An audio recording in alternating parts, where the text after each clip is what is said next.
नमस्कार, मैं वैष्णवी चौहान और आप देख रहे हैं सुदर्शन न्यूज। आपका स्वागत करती हूँ आपका राज्य आपकी खबर में। खबरों की तरफ रुख करेंगे उत्तर प्रदेश के मुजफ्फरनगर जनपद से एक बेहद सनसनीखेज और शर्मनाक मामला सामने आया है। बढ़ारा कोतवाली क्षेत्र के गांव जोला में नाबालिग बच्चे के साथ कुकर्म की वारदात ने पूरे इलाके को झकझोर कर रख दिया है। पीड़ित के पिता ने पुलिस को दी तहरीर में आरोप लगाया है कि गांव के ही अरबाज उर्फ अबरार और जाबिर उर्फ जबरू ने उसके नाबालिग बेटे को बहला फुसलाकर ईख के खेत में ले जाकर उसके साथ कुकर्म किया। विरोध करने पर आरोपियों ने बच्चे की गला घोंटकर हत्या करने का भी प्रयास किया। शोर सुनकर आसपास के लोग मौके पर पहुंचे तो आरोपी फरार हो गए। वहीं पुलिस ने मामले में त्वरित कार्रवाई करते हुए दोनों जिहादियों को कट्टरपंथियों को गिरफ्तार कर जेल भेज दिया है। बुढ़ाना के ग्राम जोला निवासी शकील पुत्र इदरीश ने एक थाना बुढ़ाना पर प्रार्थना पत्र दिया कि मेरे नाबालिग बेटे के साथ गांव के ही दो व्यक्तियों ने ही मेरे बेटे के साथ कुकर्म किया। उसका विरोध करने पर जान से मारने की नीयत से उनका गला दबाया। इस संबंध में 15 जनवरी को ही थाना बुढ़ाना पर प्रार्थना पत्र दिया गया। सुसंगत धाराओं में थाना बुढ़ाना पर अभियोग पंजीकृत किया गया है।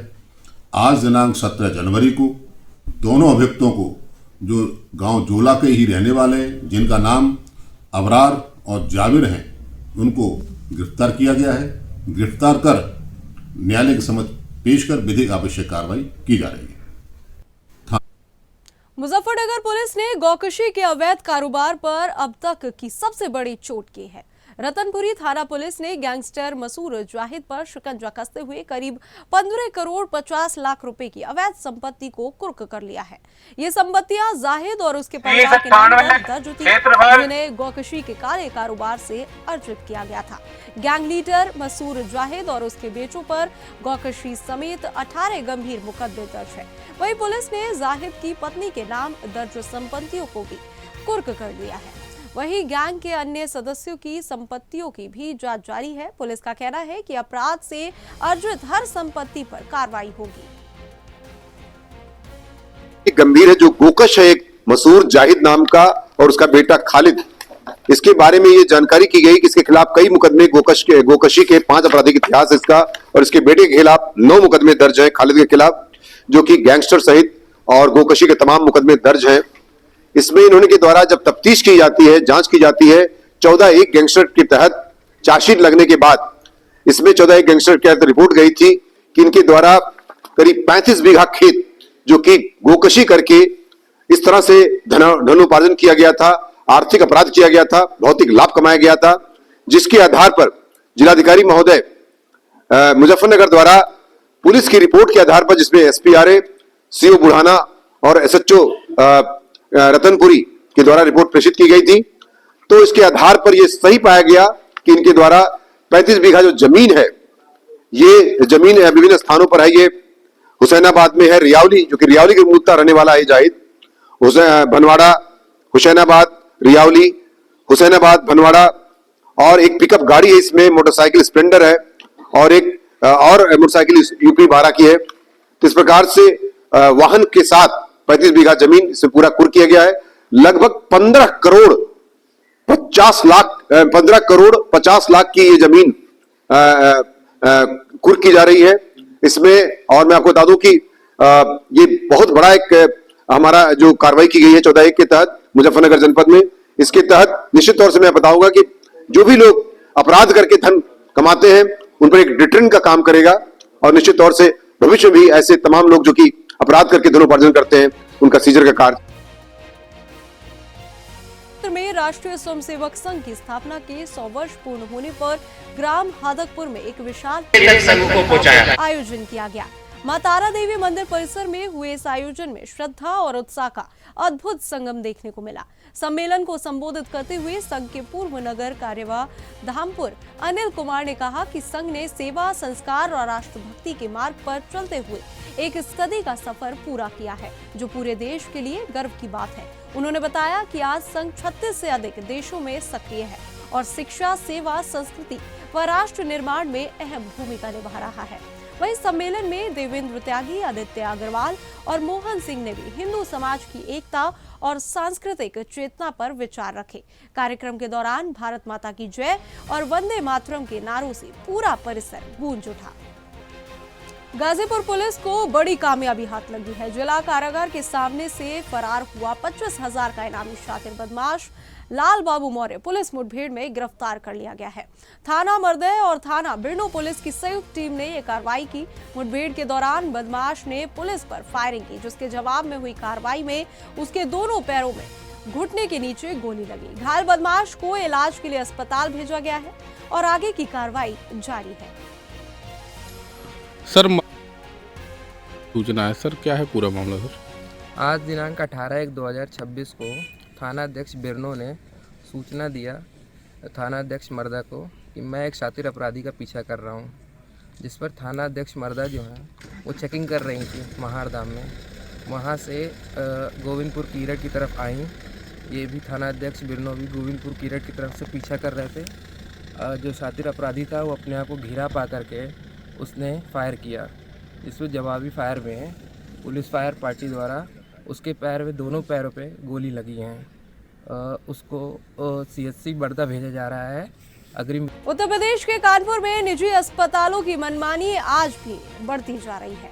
इलाज के नाम पर मरीजों से खुलेआम धन उगाही की जा रही है, लेकिन स्वास्थ्य विभाग आंखें मूंद बैठा है। इससे पहले कानपुर के एक बड़े निजी अस्पताल के खिलाफ भाजपा विधायक अभिजीत सिंह सांगा ने मोर्चा खोलते हुए न सिर्फ शिकायत की थी, बल्कि मुख्यमंत्री योगी आदित्यनाथ तक अस्पतालों की मनमानी का मामला पहुंचाया था।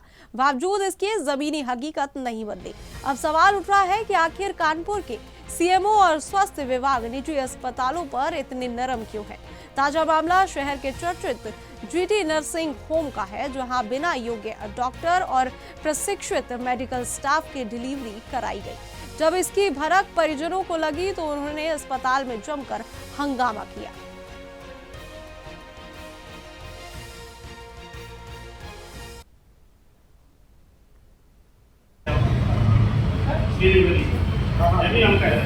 हम बच्चे का पोस्टमार्टम कराएंगे,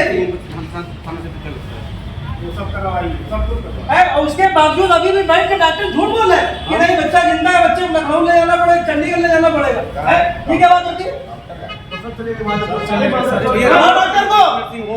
डॉक्टर लाइए आप, ताला लगाओ अस्पताल, लगाओ बाहर से बंद करो। बदायूं से बड़ी खबर। जनपद के बिलसी थाना क्षेत्र के गांव बास बरोलिया में सिपाही द्वारा पंचर जोड़ने वाले को मामला सामने आया है। शिकायत के बावजूद कार्रवाई न होने पर गुस्साए ग्रामीणों ने ठंड में रॉड जाम कर पुलिस के खिलाफ नारेबाजी की। घटना में पंचर वाला बेहोश होकर अस्पताल में भर्ती हुआ। मौके पर भारी पुलिस फोर्स और CO पहुंचे। जाम खुलवाने का प्रयास किया गया। वहीं ग्रामीणों की मांग और जनहित को देखते हुए SP देहात हृदय सिंह कठेरिया ने तत्काल प्रभाव से आरोपी सिपाही को निलंबित कर दिया है।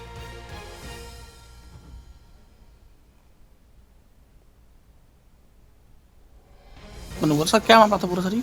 आज दिनांक 17 जनवरी को थाना बिलसी के अंतर्गत ग्राम बास बरौलिया में एक प्रार्थना पत्र की जांच के लिए पुलिस टीम गई हुई थी।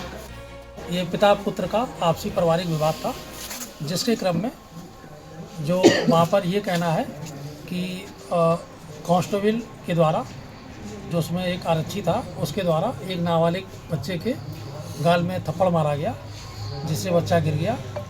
इसको लेकर के वहाँ पर आक्रोश उत्पन्न हो गया और लोग इकट्ठा होकर के शोर शराबा करने लगे। इस संदर्भ में प्रार्थना पत्र लिया गया है।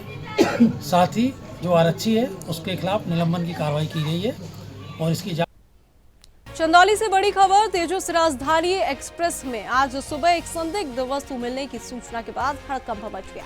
रेलवे कंट्रोल रूम को अज्ञात युवक द्वारा सूचना दी गई।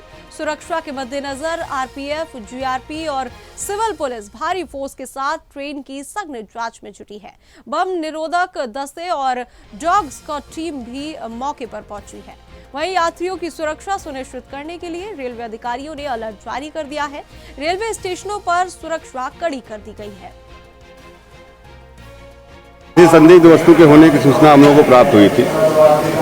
उस संबंध में हम लोगों के द्वारा बम डिस्पोजल टीम और हमारी सिविल पुलिस, RPF, GRP की टीम के द्वारा रेलवे के सहयोग से चेकिंग कराई जा रही है। और क्या स्थिति है, कितनी देर से खड़ी है, कौन कौन सी टीम लगी है? इसमें हमारी आरपीएफ की टीम है, जीआरपी की टीम है, सिविल पुलिस की टीम है, रेलवे की टीम है और बम डिस्पोजल टीम है। और कितने देर से ट्रेन खड़ी है? ट्रेन लगभग 1.5 घंटे हो गए हैं यहाँ पर। प्रोग्रेस पेट्रोल बुलाएंगे। हाँ, फिलहाल क्या स्थिति है? सामान्य है। सूचना को हम लोग वेरीफाई कर रहे हैं, उसको नंबर को भी हम लोग टेस्ट कर रहे हैं। दिल्ली का नंबर पता चला है और संभवतः वो फेक है, सूचना फेक है। फिर भी हम लोग इसकी एहतियात करके और तभी इसको ट्रेन को आगे बढ़ाएंगे। अमरोहा से बड़ी खबर, जहां लखनऊ दिल्ली राष्ट्रीय राजमार्ग संख्या 9 पर घने कोहरे के कारण भीषण सड़क हादसा हुआ। विजिबिलिटी लगभग 0 होने के चलते एक दर्जन से अधिक वाहन आपस में टकरा गए। हादसे में करीब 10 लोग घायल हो गए, जिन्हें उपचार के लिए नजदीकी अस्पताल में भर्ती कराया गया। हादसे के बाद हाईवे पर अफरा तफरी मच गई। सूचना मिलते ही गजरौला कोतवाली पुलिस मौके पर पहुंची और क्रेन की मदद से क्षतिग्रस्त वाहनों को हटाने में जुट गई। यात्रियों और वाहन चालकों से पुलिस ने विशेष सतर्कता बरतने की खास अपील की है।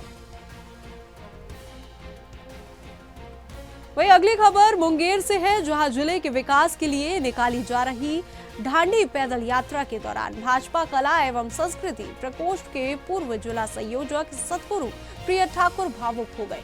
उन्होंने मुंगेर में वर्षों से चली आ रही उपेक्षा, अधूरे विकास कार्य और जनता की उम्मीदों का जिक्र करते हुए अपने आंसू रोक नहीं पाए। सतगुरु प्रिय ठाकुर ने स्पष्ट किया कि ये यात्रा मुंगेर के विकास मुद्दों को शालीनता और संवेदनशीलता के साथ नेतृत्व के समक्ष प्रस्तुत करने का संकल्प है। पटना पहुंचकर वे भाजपा प्रदेश अध्यक्ष और मुख्यमंत्री नीतीश कुमार से मुलाकात भी करेंगे।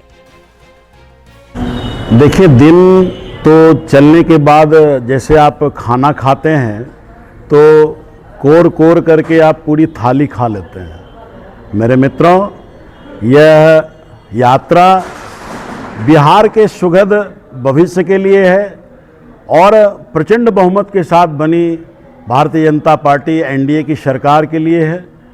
और हमारा मुंगेर, हमारा बिहार, हमारे बिहार के व्यापारी, हमारे बिहार के नवयुवक सम्मान के साथ जिंदगी जी सके, अच्छी व्यापार कर सके, यह हमारा सरकार के चरणों में निवेदन होगा। मेरे मित्रों, यह यात्रा किसी राजनीति से प्रेरित नहीं है, यह मुंगेर के सुखद भविष्य के लिए है और यह बिहार के सुखद भविष्य के लिए है। मित्रों, सिर्फ तमन्नाओं के बदौलत मंजिलें नहीं मिलती। गौर कीजिएगा, बहुत सारे लोग सपने देखते हैं।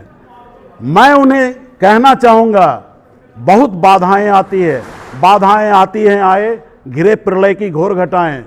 मेरे मित्रों, यह यात्रा उन चीज़ को प्रमाणित करेगी जो लोग सोच करके घर में रह जाते हैं, सोच करके विचार करके कोशिश नहीं करते हैं। कोशिश तो करो, रास्ते तो चलो, मांगो तो मिलेगा। सिर्फ तमन्नाओं के बदौलत मंजिलें नहीं मिलती, हौसला बुलंद चाहिए मंजिलें जनाब पाने को। मेरे मित्रों, आइए इस यात्रा को सफल करते हैं। आप लोगों का प्यार बरसता रहे। जय जय श्री राम, जय जय श्री राम, जय बिहार, जय बिहार, जय एनडीए सरकार, जय जय श्री राम। नरेंद्र मोदी जिंदाबाद, नरेंद्र मोदी जिंदाबाद, जय जय श्री राम। ये शंखनाद होते हुए मैं पटना करते हुए जाऊंगा।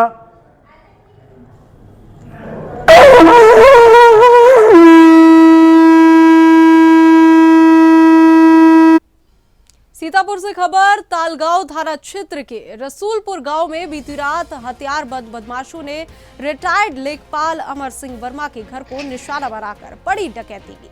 बदमाशों ने घर में मौजूद परिवार को बंधक बनाकर करीब 1 घंटे तक अलमारियां और बक्से तोड़े और नकदी तथा कीमती जेवरात लूट लिए। पुलिस ने मौके पर पहुंचकर फॉरेंसिक टीम और डॉग स्क्वाड को साक्ष्य जुटाने के लिए लगाया। एसपी अंकुर अग्रवाल ने बताया कि करीब 4 से 5 लाख रुपए नगद और 10 लाख रुपए की ज्वेलरी लूटी गई है। कई टीमें गठित कर जल्द खुलासे का दावा किया जा रहा है। तालगांव क्षेत्र में एक गांव पड़ता रसूलपुर, वहाँ पे एक सूचना प्राप्त हुई थी कि रात में लगभग 1-1:30 बजे लगभग 5 से 6 लोग इनके घर में घुसे हैं। इनके ऊपर एक व्यक्ति द्वारा तमंचा लगा के इनके घर में सामान लिया गया है, जिसमें वादी के किसी परिवार को चोट नहीं आई है। और यहाँ से वो जो लोग आए थे 5-6 लोग, इनके यहाँ से सामान ले गए, जिसमें इनके द्वारा बताया गया है लगभग 4 से 5 लाख का कैश था और लगभग 10 से 12 लाख की ज्वेलरी उसमें चली गई है। इसमें मौके का मुआयना मेरे द्वारा किया गया है एवं एसओजी और फील्ड यूनिट द्वारा मुआयना किया गया है। इसमें सारे एफआईआर को पंजीकृत कर 4 टीमों को लगाया जा रहा है और जल्द इसका अनावरण किया जाएगा। थाना तालगांव क्षेत्र में एक गांव पड़ता रसूलपुर, वहाँ पे एक बैतूल से खबर है, जहां ग्राम भूरा में तेंदुए के हमले में 2.5 वर्षीय बालक आर्यन घायल हो गया।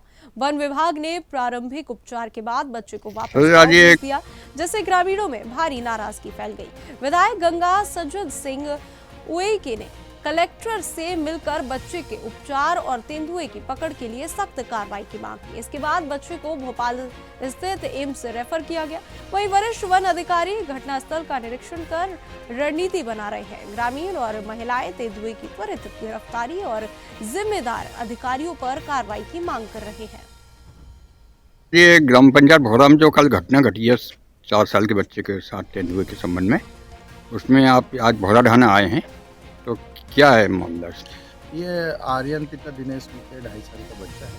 कल ये घर पर ही था। घर के पीछे उनके ये सुबह शाम को करीब 7 बजे अपने पिताजी के साथ विस्तार के लिए जा रहा था, तो घर के अंदर ही पीछे जो इनकी पर्ची है उसमें आके जंगली जानवर ने उसके ऊपर प्रहार किया और घायल है बच्चा।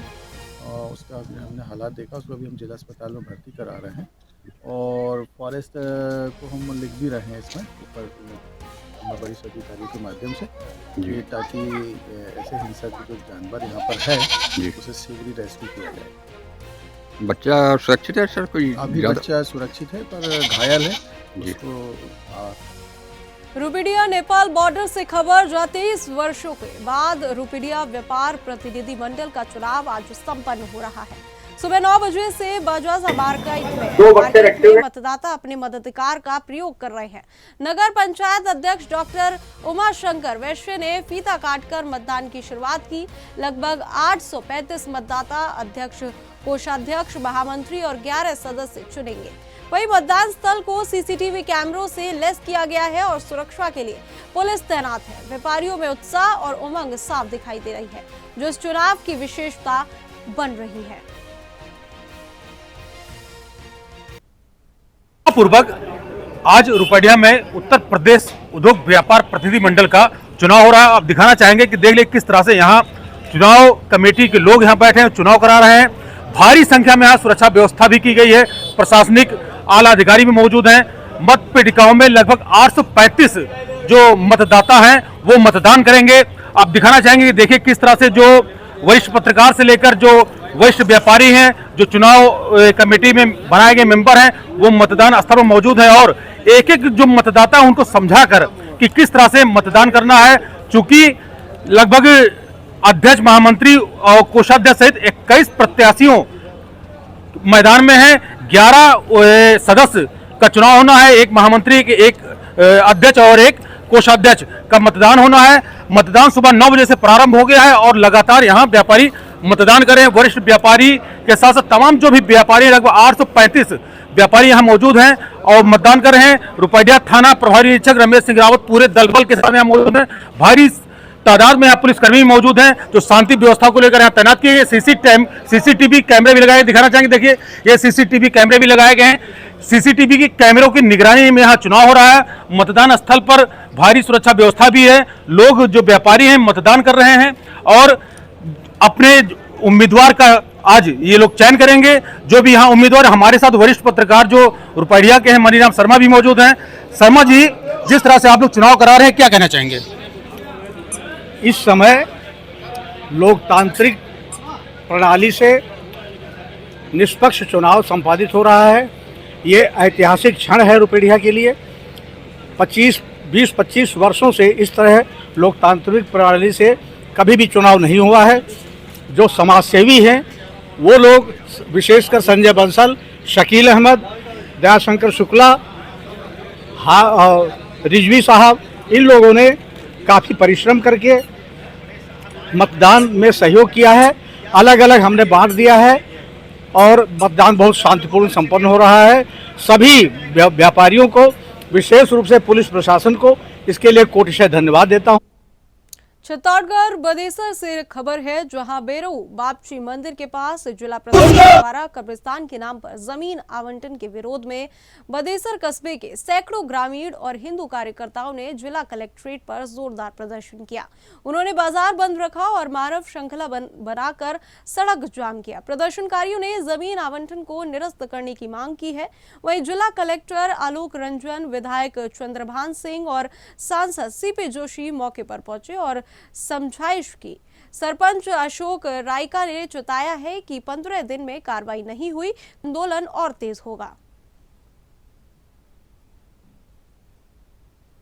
बेरू जी के सामने जो अलॉटमेंट कब्रिस्तान के नाम पे हुआ है, वहाँ धार्मिक स्थान है, बेरू जी का स्थान है, और वहाँ जमीन दूसरी जगह अलॉटमेंट हो, वो अलॉटमेंट कब्रिस्तान के लिए नहीं हो, क्योंकि सभी लोगों की बेरू जी के प्रति आस्था है। वहाँ देश विदेश पूरे राजस्थान से क्या, बाहर से भी लोग, एमपी, गुजरात, सब जगह से लोग आते हैं, और वहाँ कोई भी छोटी मोटी घटना हो सकती है। इसलिए प्रशासन को इन सब गांव वाले आज इकट्ठे हुए, और पहले भी इस प्रकार का इन्होंने धरना दिया है, ज्ञापन दिया है, और आज भी इन्होंने धरना और ज्ञापन दिया है। हम लोगों ने कलेक्टर साहब से बात करी, जो हुई है, पहले तो उस जमीन को आप रिसीवरी करें, रिसीवरी करने के बाद उस जमीन को खारिज करें, और वहां उनको जमीन जहां भी चाहिए वहां से बदेसर से बेरू जी के स्थान से हटके दूसरी जगह अलॉटमेंट करें। ऐसा कोई आपस में समाज को भड़काने वाला कोई मैटर नहीं है, पर धार्मिक आस्था लोगों की वहां बेरू जी के स्थान पर है, और बेरू जी के आसपास में कोई कब्रिस्तान नहीं हो, इस प्रकार की इन सब लोगों की भावना है। और इन लोगों की भावना को देखते हुए प्रशासन को हम लोगों ने बात करी है कि वहां से हटाकर दूसरी जगह आप कहीं पे भी अलॉट करें, उनको बुला लें, उनसे बातचीत कर लें, जहां भी उचित समझे वहां उनको अलॉटमेंट करें, और बेरू जी के सामने से उस कब्रिस्तान को हटाए। यानी विधायक जी भी उसी क्षेत्र के हैं, सांसद साहब भी उसी क्षेत्र के हैं, और जिला अध्यक्ष भी है, उसके बावजूद भी 6 महीने से ये लोग लड़ रहे हैं। ऐसी कोई प्रक्रिया नहीं हो कि उसमें स्टे आ जाए, या खारिज करने के बाद भी कोर्ट का स्टे आ जाए, या कोई लंबा कोई चले, इस प्रकार की नहीं हो। इसलिए विधिवत उसके एक बार रिसीवरी में उसको ले लें। रिसीवरी लेने के बाद उसको कैसे उसको दूसरी जगह अलॉटमेंट करके उसको खारिज कैसे कर सकते हैं, उसके बारे में आज हम लोगों ने वहाँ के तहसीलदार साहब और एसडीएम और कलेक्टर साहब, एडीएम साहब, हम सब लोग बैठे हैं, उसके बारे में चर्चा करिए। बहुत जल्दी इसका रिजल्ट आएगा। अभी जो कुछ नई मजारें बनी है उसको लेकर आपका क्या कहना है? कोई नई मजारें नहीं बनी है, कोई नई चीज नहीं है। ये 2011-12 में जब कांग्रेस के राज में ये अलॉटमेंट हुई थी, और उसके बाद उन लोगों ने गुमराह मापने के लिए की, और आज दिन तक वो मपी नहीं है। और सब लोगों की, मैं तो आपको एक ही बात कहता हूँ, बेरू जी के नाम की लोगों में आस्था है, और वहां कब्रिस्तान नहीं हो। इन लोगों का ये कहना नहीं कब्रिस्तान नहीं, उसके आजू बदेसर में जो कब्रिस्तान है, उस कब्रिस्तान की खारिज करने की मांग को लेकर ये हमारा तीसरा धरना प्रदर्शन है।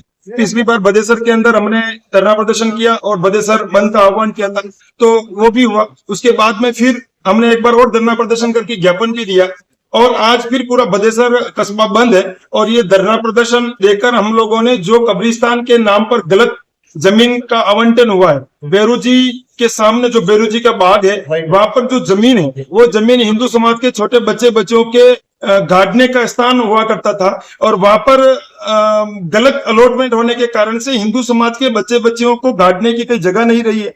दूसरा, वहां पर असंख्य संख्या में आम के पेड़ है, जो वहां पर बदेसर के जो परिवारों ने लगाए थे, उनको भी वो एसिड डालकर जलाने का काम कर रहे हैं। दूसरा, उन्होंने वहां पर बड़े बड़े कैमरे लगा दिए हैं, तो बेरू जी की जो यात्री वहां पर महिला है, वो महिला यदि शौचालय का भी कहीं से प्रयोग करेगी, तो उन कैमरों से सीधी उनके ऊपर निगाहें रहेगी, और वो कैमरे सीधे मोबाइल के अंदर उनके कनेक्टेड है। तो इस प्रकार की सारी मांगों को लेकर हमने कलेक्टर साहब से पहले भी निवेदन किया, अब भी हमने निवेदन किया कि यदि ये जो कब्रिस्तान वहां से आवंटन निरस्त नहीं हुआ, तो वहां पर हिंदू समाज उद्वेलित होगा और फिर सारी जिम्मेदारी प्रशासन की होगी, क्योंकि हमने ये तीसरी बार ज्ञापन दिया, तीसरी बार कस्बा बंद है स्वतः, ये बहुत बड़ी बात होती है क्योंकि आम व्यक्ति उस चीज से परेशान है। वहां पर आसपास में कई सारे लोग हैं जो हिंदू समाज के लोग बेरोजी की प्रसादी करने के लिए आते हैं, खाना बनाते हैं, उनके साथ में मारपीट करना, उनको डराना धमकाना, बदेसर बेरूजी के तालाब की पाल पर यह वक्फ की संपत्ति ऐसा लिखना, ये कहीं पर भी एक सभ्य समाज का हिस्सा नहीं हो सकता है। और इसीलिए हमने अभी ज्ञापन दिया है और हमको 15-20 दिन का जो समय मिला है, उन 15-20 दिन देखने के बाद में हम आगे की रूपरेखा तय करेंगे। बेलगावी चिकोड़ी से खबर है, जहां कर्नाटक रक्षा मंच के कर्वे कार्यकर्ताओं ने एमईएस नेता शुभम सेल्के के खिलाफ जोरदार विरोध प्रदर्शन किया। कार्यकर्ताओं ने शहर के पर्यटक मंदिर से वसव सर्कल तक धरना और मानव श्रृंखला बनाकर प्रदर्शन किया। तहसीलदार के माध्यम से गृह मंत्री को याचिका सौंपकर गुंडा एक्ट के तहत केस दर्ज करने और शुभम सेल्के को निर्वासित करने की मांग की है। वहीं करवे तहसील अध्यक्ष संजू बडिकेर और कार्यकारी अध्यक्ष चंद्रकांत हुक्केरी ने आरोप लगाया है कि नेता भड़काऊ बयान देकर कन्नड़ और मराठी समुदाय में नफरत फैला रहे हैं और देशद्रोही गतिविधियों में संलिप्त हैं।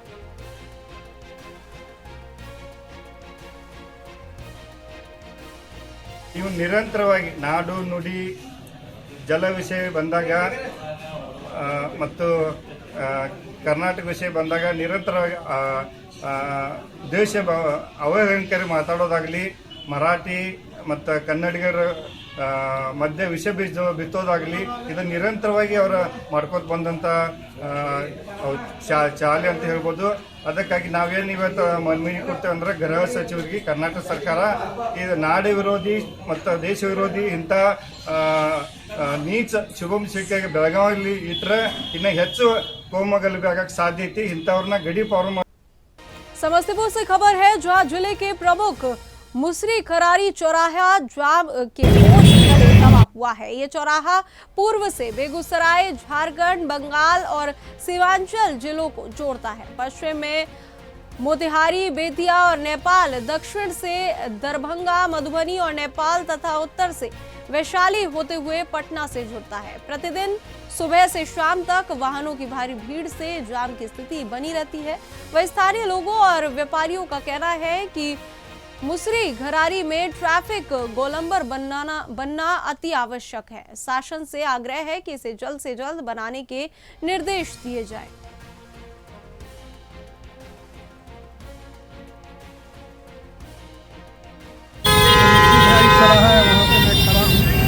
और ये NH28 कई जिलों को जोड़ती है। खासकर के अगर आप इस तरफ जाएंगे तो बेगूसराय जिला अंतर्गत होते हुए बिहार के अन्य राज्यों के अन्य जिलों के टच करते हुए बंगाल के रास्ते, झारखंड के रास्ते सफर तय हो जाएगा। मेरे ठीक बाएं तरफ ये सीधा जाता है सड़क राजपुर पटना की तरफ। मेरे पीछे सीधे अगर जाता है और मेरे जस्ट पीछे अगर बात करें तो ये सीधे सड़क समस्तीपुर जिला अंतर्गत सरारंजन पटेल होते हुए महानार वैशाली की तरफ ये बताने की कोशिश कर रहा हूँ इस वीडियो के माध्यम से। इस मुसरी चौराहा पर एक ट्रैफिक गोलंबर की अति आवश्यक ज़रूरत है, जिस वजह से यातायात की स्थिति है वो कंट्रोल में होगी और साथ में जो जाम से निजात है वो मिलने की पूरी संभावना हो सकती है। मैं अपने सहयोगी को बताया, ये दिखाने की कोशिश करा। जरा देखिए किस तरह से भीड़ भाड़ वाले इलाके में गैदरिंग होता है और ट्रैफिक कंट्रोल हो जाता है, जिस वजह से यातायात मजबूत होता है। और इस कारण से यहाँ पे अगर ट्रैफिक का गोलंबर बन जाएगा बीच सड़क पे तो निश्चित तौर पर आम जनों को बहुत बड़ी राहत होगी और ट्रैफिक कंट्रोल में होगा, यातायात कंट्रोल में होगा। ये मुख्य चौराहा है मुसरी घरारी समस्तीपुर जिला अंतर्गत और यहीं से हर जिले के रास्ते की सफर तय होती है।